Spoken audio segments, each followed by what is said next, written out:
오늘 우리에게 주시는 하나님의 말씀은 마태복음 5장 13절에서 16절까지 말씀입니다.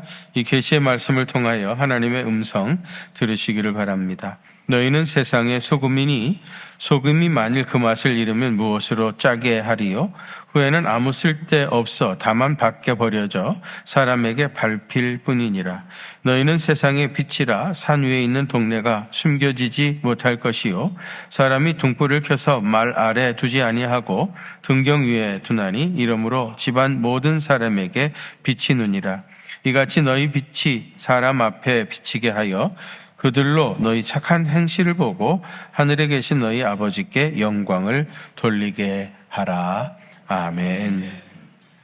그동안 산상설교의 서론이라 할 수 있는 팔복에 대해서 제가 8번에 걸쳐서 말씀을 전했습니다.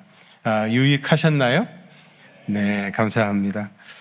첫 시간에 산상설교는 천국 백성의 윤리다, 그런 말씀을 드렸어요. 그리스도 안에서 천국 백성이 되었다고 하면 마땅히 이렇게 살아가야 한다 하시면서 예수님께서 이제 팔복을 하나씩 말씀해 주셨죠. 그래서 우리는 늘 심령이 가난한 사람이어야 하고요. 또 자기 죄에 대하여 아픔을 느끼고 애통할 줄 아는 사람이어야 하고, 또 화를 낼 때와 내지 말아야 할 때를 구분할 줄 아는 온유한 사람이어야 하고요. 늘 의에 줄이고 목마른 사람이어야 하고, 선한 사마리아 사람처럼 강도 만난 사람을 긍휼히 여길 줄 아는 사람이어야 하고요. 무엇보다도 마음이 청결한 사람이어야 하고요. 갈등과 분열이 일어나는 사회에서 화평케 하는 자, 피스메이커로 살아야 하고요. 의를 위하여 핍박을 받는 사람으로 살아가야 한다, 그렇게 말씀을 드렸습니다. 이것을 다르게 표현하자면 다른 사람들이 여러분을 볼 때에 저분은 참 마음이 가난하고 겸손하시구나. 저분은 자기가 지은 죄를 고백하고 애통하는 사람이구나. 저분은 성품과 인격이 참 온유하신 분이구나. 저분은 늘 의에 줄이고 목마른 사람이시구나. 저 사람은 자비가 넘치는 사람이구나. 저 사람은 마음이 참 깨끗한 사람이구나. 저 사람은 사람들 사이에서 화평케 하시는 분이시구나. 저 사람은 옳은 일을 하다가 어려움을 당하여도 끝까지 그 길을 걸어가는 사람이구나. 이렇게 사람들에게 인정받을 수 있는 사람이 되어야 할 것입니다. 일부러 그렇게 인정받기 위해서 기를 쓰고 애를 쓰는 것이 아니라 이 천국 윤리의 삶을 따라서 하루하루 살아가다 보니까 자연스럽게 사람들에게 인정을 받게 되어서, 그래서 하나님께 영광을 돌리는 그런 사람이 되어져 가는 것입니다. 저는 이런 생각을 해보았습니다. 팔복에 나오는 8가지의 천국 시민의 윤리 가운데 그 중에 어떤 거 하나만 잘하면 되는가? 아니면 8가지 전체를 다 잘해야 되는가? 그런 생각을 해봤어요. 여러분들 어떻게 생각하시나요? 이 질문은 갈라디아서 5장 22절에서 23절에 나오는 성령의 열매와도 같습니다. 거기 보면 오직 성령의 열매는 뭐예요? 사랑, 희락, 화평, 오래 참음, 자비, 양선, 충성, 온유, 절제. 어떻게 그렇게 잘하시나요? 여러분, 이 성령의 충만함을 받게 되어지면은 이러한 열매들 9가지가 다 줄줄이 사탕처럼 맺혀지게 되어지죠. 그 중에 어떤 하나만 잘하고 나머지는 못하고 그러는 게 아니라 성령의 충만함을 잊게 되어지면 사랑부터 시작해가지고 이러한 열매들이 자연스럽게 나타나게 되어집니다. 마찬가지로요. 온전한 천국 시민의 윤리를 따라 살아가게 되어지면은 심령이 가난한 자로부터 시작해가지고 계속해서 의에 줄이고 목마른 자, 의를 위하여 핍박을 받는 자의 자리에까지 계속해서 자연스럽게 모든 열매들이 나타나게 되어져요. 예를 들어가지고 어떤 사람이 긍휼히 여기는 마음은 있는데 그런데 온유하지 못한다든지, 온유하기는 하는데 애통하는, 자기 죄를 인정하지 못하고 애통하지 못한다든지, 그렇다고 하면은 그거는 분명히 온전한 것은 아니죠. 여기 팔복의 말씀들이 다 줄줄이 사창처럼 다 고백되어지는 그 인품 속에, 인격 속에 드러나게 되어지는 그런 사람이 온전한 것이고, 이런 사람이 주님의 참된 제자여 천국 백성의 시민으로서의 삶을 살아가는 자라, 그렇게 말할 수 있을 것입니다. 미국 시카고에 가면 윌로우 크릭 커뮤니티 처치라고 하는 교회가 있죠. 여기에 목회하시는, 지금은 은퇴하셨지만 빌 하이벨스라고 하는 목사님이 목회를 하셨는데, 이 빌 하이벨스가 예수를 전념시키는 사람들이라는 아주 유명한 책을 썼습니다. 이 책에서 빌 하이벨스는요, 예수님이 말씀하신 8가지 팔복을요 3가지로 요약을 했어요. 8가지 팔복을 3가지로 요약했는데, 그 첫 번째가 뭐였냐면 진실성. 주님의 참된 제자는, 천국 백성들은 진실해야 한다. 무엇보다도 가장 진실해야 된다. 진실성. 그 다음에 두 번째로는 궁휼. 다른 사람에 대하여 궁휼을 베풀 줄 알아야 된다. 어려움을 겪고 있는 사람들을 자기 아픔처럼 같이 느끼고 함께 우는 그런 궁휼을 베푸는 사람이 되어야 된다. 그 다음에 세 번째로는 화평입니다. 다른 사람과의 관계에서 평화를 만들어가는 피스메이커로서 살아가는 사람. 어딜 가든지 그 사람 때문에 화평이 이루어지고 웃음꽃이 만발해지는 그런 사람이 되어야 된다. 예수님 말씀하신 팔복을 빌 하이벨스는 진실성, 궁휼, 그리고 희생 3가지로 요약을 했습니다. 그는 3가지로 요약을 했다고 하면은 우리 예수님께서 오늘 이어지는 본문에서 이것을 다시 2가지로 요약을 했어요. 그 2가지가 뭘까요? 첫 번째는 소금이고요. 두 번째는 빛입니다.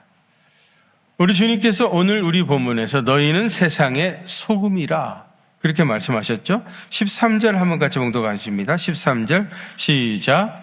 너희는 세상의 소금이니 소금이 만일 그 맛을 잃으면 무엇으로 짜게 하리요?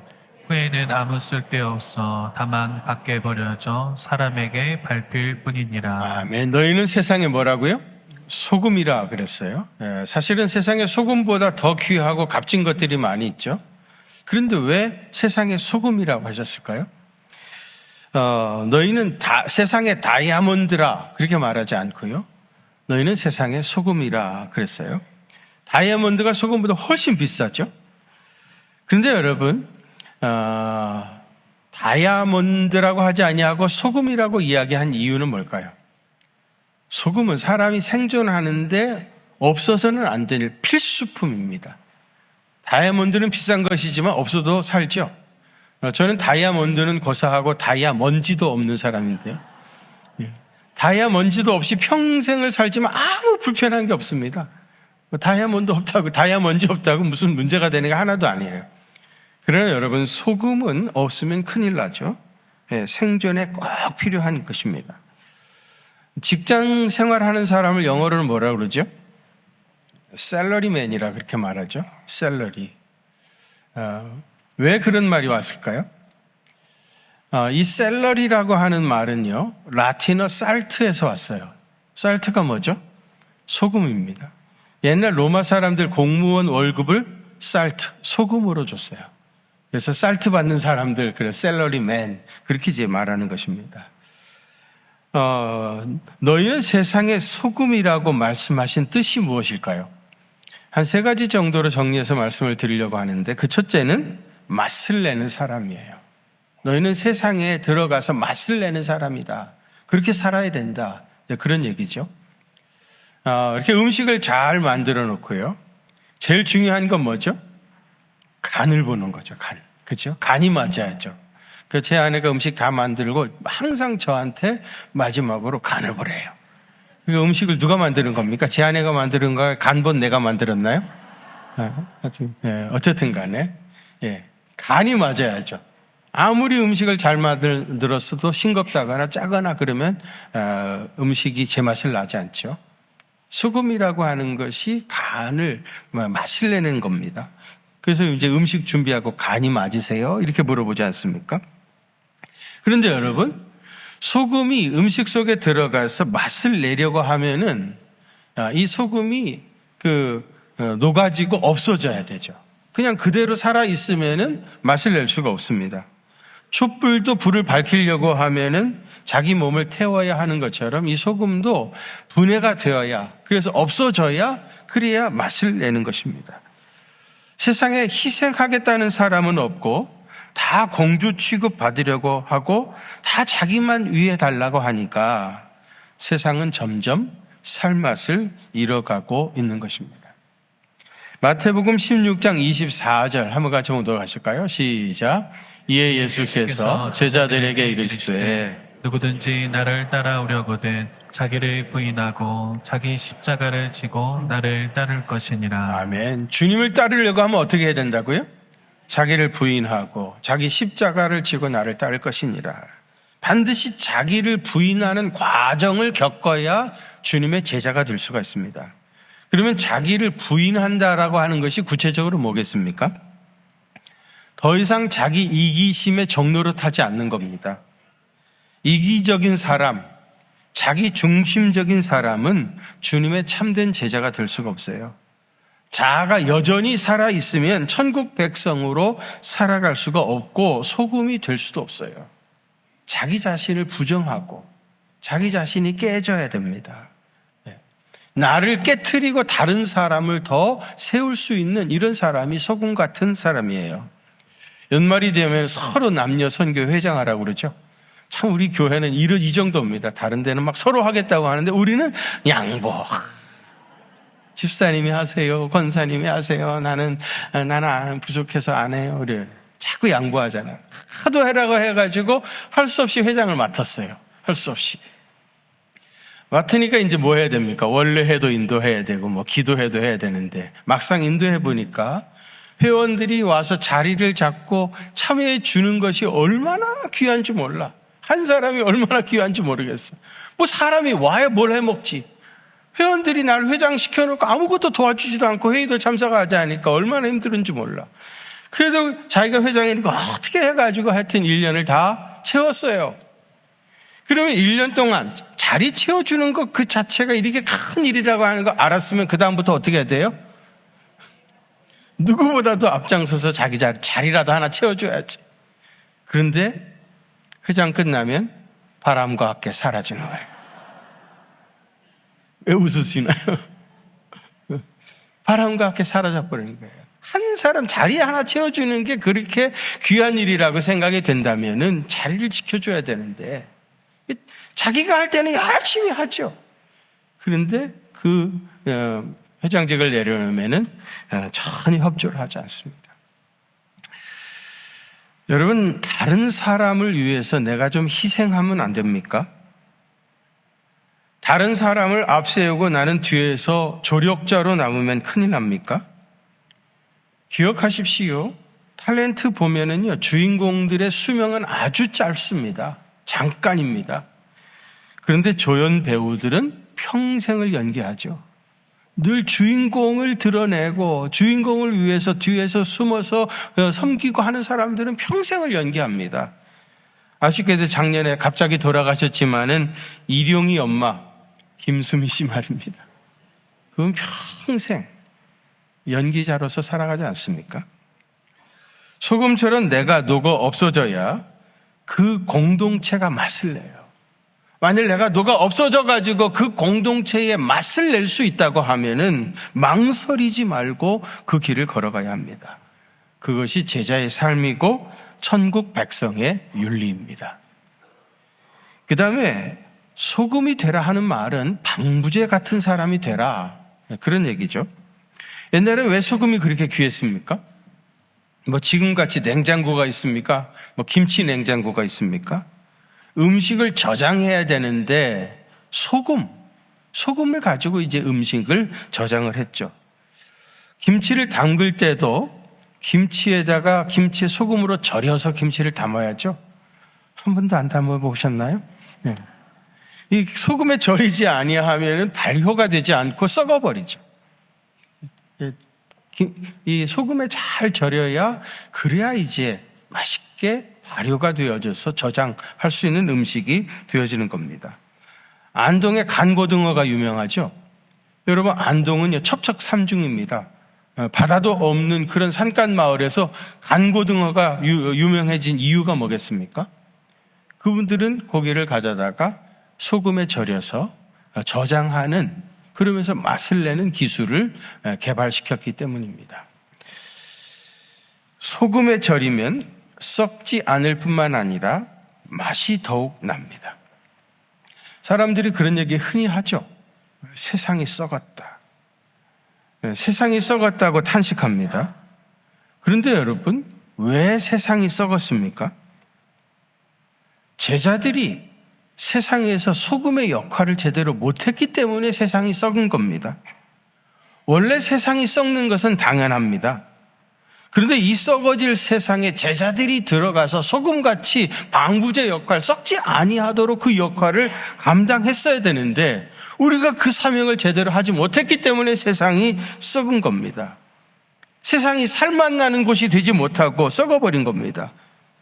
예수님께서 너희는 세상의 소금이라고 했는데 이 사명 감당하지 못하고, 그러니까 결국은 그렇게 되었는데요. 오히려 세상 사람들은 뭐라는 줄 아십니까? 교회가 더 썩었다는 거예요. 교인들이 더 썩었다는 겁니다. 그러니 여러분, 세상에 무슨 소망이 있을 수 있겠습니까? 솔직히 지금 한국교회는 맛을 잃어버린 소금처럼 세상 사람들에게 버려져서 밟히고 있습니다. 왜요? 그 맛을 잃어버렸기 때문입니다. 소금의 사명을 제대로 감당하지 못했기 때문인 겁니다. 바닷물의 평균 염도가 3.5도라고 그래요. 3.5도. 3.5도라고 하면 사실 굉장히 작은 분량이죠.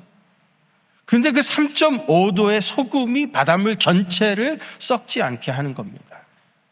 우리 그리스도인들이 창조적 소수가 되어서 이 세상에 들어가서 이 소금 같은 역할을 제대로 감당할 수 있다고 하면 이 세상은 썩지 않을 것입니다.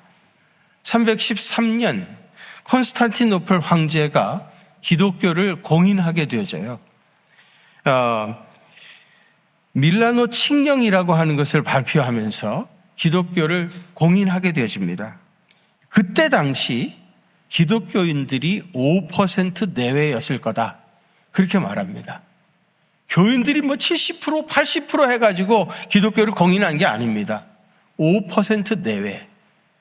5% 내외인 소금 같은 그리스도인들이 세상에 나가서 하나님의 제자답게 살아가니까 그 로마 황제가 더 이상 기독교를 박해하지 못하고 기독교를 공인하게 됐습니다. 그리고 약 67년 정도 지났던 380년 2월 27일 날 데오도시 황제가 데살로니가 칙령이라는 걸 발표했어요.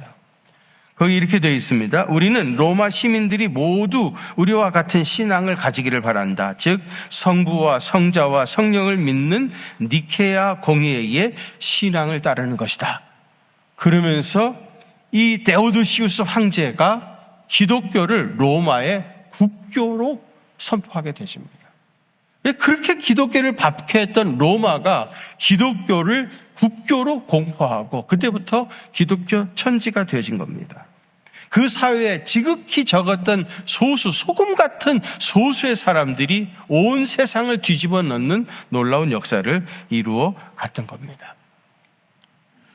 소금은 그런 사명을 감당해야 합니다. 세 번째로는요, 예수님을 갈망하게 하는 사람이 되어야 합니다. 아까 빌 하이베스 목사님이 예수를 전염시키는 사람들이라는 책을 썼다고 그랬죠. 이 책에서 이 목사님이 이런 얘기를 했어요. 우리가 주님의 참된 제자라면, 우리가 천국 백성의 시민이라고 한다면 사람들이 우리를 보면서 예수를 갈망하게 해야 한다는 거예요. 예수에 대한 갈망함을 느낄 수 있는 그런 사람이 되어야 한다는 겁니다. 여러분, 술안주는 대부분 짜다면서요? 안 그런가요? 누구는 고개를 끄덕끄덕거리고 누구는 애써 모른 척 하려고 그러시고, 술안주는 대부분 짜다면서요? 안 그런가요? 왜 술안주를 짜게 만들었을까요? 짠 거를 먹어야 갈증이 더 심하게 느껴지죠. 그래서 술맛이 더 좋은 겁니다. 그래서 술을 시원하게 마시고 또 술 안주 먹으면 또 갈증이 나고 그래서 또 술을 먹고 그러다가 술독에 빠지는 거예요. 우리도 그렇지 짠 음식을 먹으면은 갈증이 굉장히 많이 생겨서 물을 많이 먹게 되잖아요.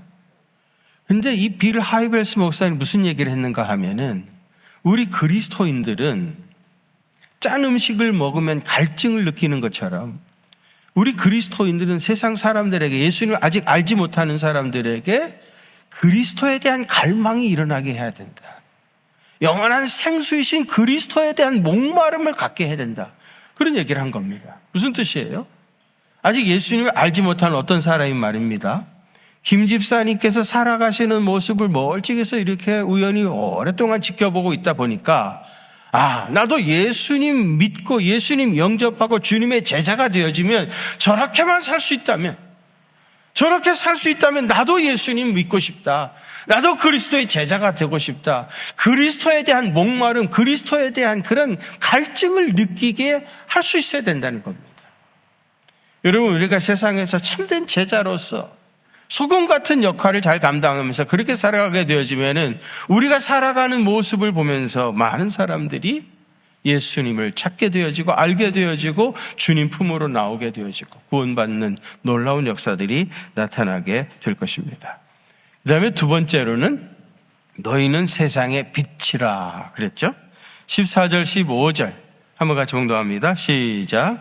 너희는 세상의 빛이라. 산 위에 있는 동네가 숨겨지지 못할 것이요 사람이 등불을 켜서 만 아래에 두지 아니하고 등경 위에 두나니 이러므로 집안 모든 사람에게 비치느니라. 아멘. 여기 보면 너희는 세상의 빛이라 그랬습니다. 하나님이 천지를 창조하실 때 제일 첫째 날 만드신 게 뭐였죠? 빛이었죠. 빛이 있으라 하심에 빛이 있었습니다. 빛을 창조하기 전에 세상은 혼돈과 공허 그리고 흑암이 깊은 가운데 있었다고 그러죠. 하나님께서 첫째 날 빛을 창조하시자 혼돈과 공허, 어두움이 다 물러갔습니다. 그리고 빛을 창조하신 하나님은 하늘과 땅과 바다와 그리고 별과 새와 물고기와 그리고 식물들과 동물들과 그리고 마지막으로 창조의 절정인 사람을 창조하셨습니다. 빛은 만물의 시작이고요. 빛이 없으면 생명이 살아갈 수가 없어요. 성 프란시스 수도원의 새 젊은이가 수도를 하겠다고 찾아왔어요. 그래서 성 프란시스가 이 젊은이들을 캄캄해서 얼굴도 제대로 잘 보이지 않는 지하실로 데리고 갔습니다. 데리고 가가지고 첫 번째 젊은이한테 물었어요. 자네는 어떻게 왔는가? 그랬더니 이 사람이 하는 말이 저는 세상이 너무 악해서 이곳에서 돌을 닦은 후에 이 세상의 악한 세력을 일망타진하기 위해서 왔습니다. 프란시스코가 그래, 악한 세력을 일망타진해야지. 그리고 두 번째 청년에게 물었어요. 자네는 어떻게 왔는가? 그랬더니 저는 이곳에서 돌을 닦고 이 세상의 불의한 세력들을 다 제거해 버리겠습니다. 그래, 불의한 세력을 다 제거해야지. 그리고 세 번째 청년에게 또 물었어요. 자네는 어떻게 왔는가? 그랬더니 저는 이 수도원에서 돌을 닦고 힘을 얻어 이 세상의 악하고 불의한 세력들 모두 다 불태워버리겠습니다. 그래, 악한 세력들을 다 불태워버려야지. 그리고는 이 성프란시스코가요, 그들에게 도구를 하나씩 주었어요. 첫 번째, 악의 세력을 일망타진하겠다는 청년에게는 몽둥이 하나를 주었고요. 불의한 자를 제거하겠다고 하는 청년에게는 큰 그릇을 하나 주었고요.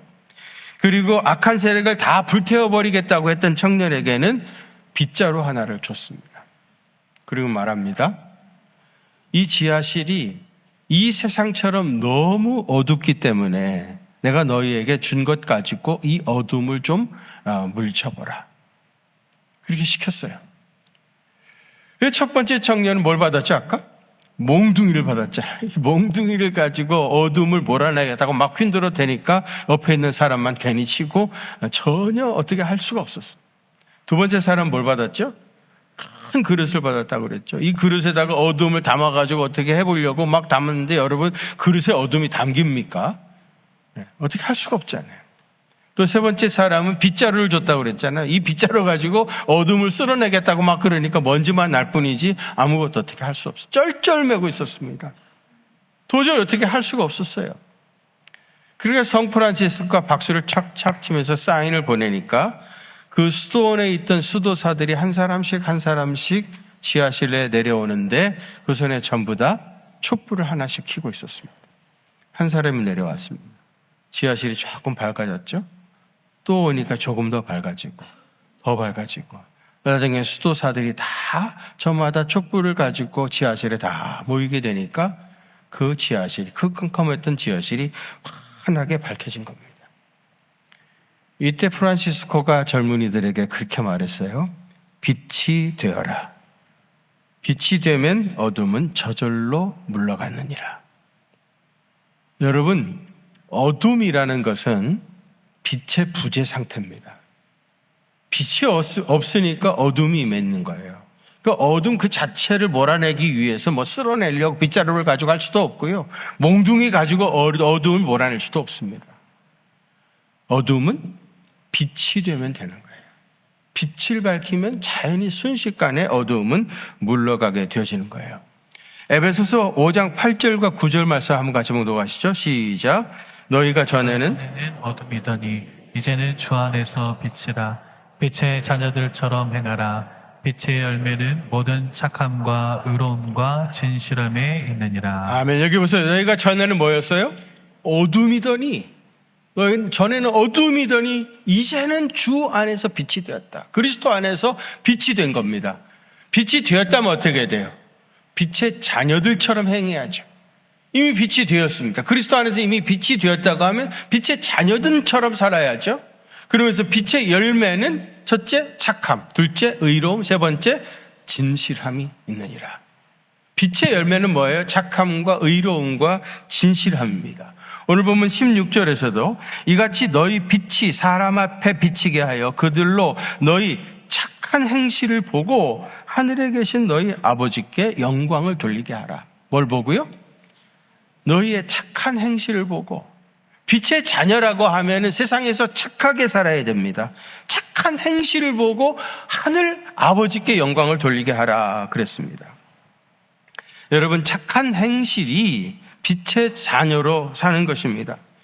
잠깐 멈추어 서서 내 행실에 무슨 문제가 없는지를 진단해 보시길 바랍니다. 과연 내가 지금 아이들에게 하는 말이나 행동이, 남편이나 아내에게 대하는 태도가, 교인들에게 대하는 태도가 착한 행실인지 아니면 밉상인지 자기 자신의 행실을 점검해 볼 필요가 있습니다. 주님의 제자는 그 행실이 착해야 합니다. 여러분, 제가 질문 하나 하겠습니다. 오늘 본문에 나오는 말씀의 순서가 말입니다. 소금과 빛입니까? 빛과 소금입니까? 소금과 빛입니다. 소금처럼 자기를 녹아 없어져야 빛도 바라는 것이고요. 살맛 나는 세상을 만들 수 있고요. 그것이 곧 착한 행실인 겁니다.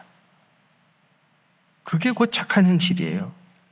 살다 보면 억울한 누명을 쓰는 사람도 있고 그런가 하면 누명을 씌우는 사람도 있죠.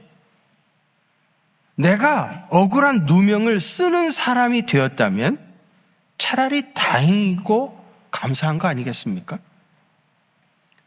살다 보면 손해를 보는 사람도 있고 손해를 끼치는 사람도 있습니다. 그런데 내가 손해를 본 입장이라면 차라리 다행이고 감사한 일 아니겠습니까?